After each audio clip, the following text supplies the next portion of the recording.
to Tutorials by David everyone. So today we'll be having a quick review of the Icyusanert luxury store.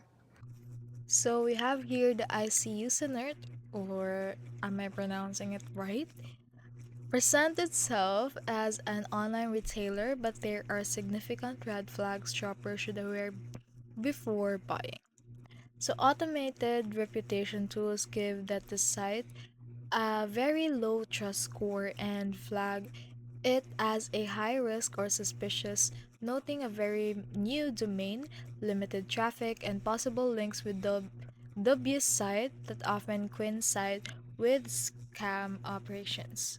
So, although the website has a valid SSL certificate, which simply means data is encrypted, that alone doesn't prove legitimacy.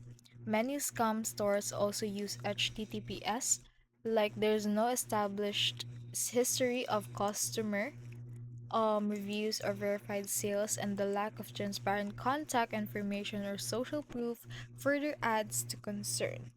In general, new online shops with little track record, no verifiable reviews, and no clear business identity are common tactics used for fraudulent e commerce operations.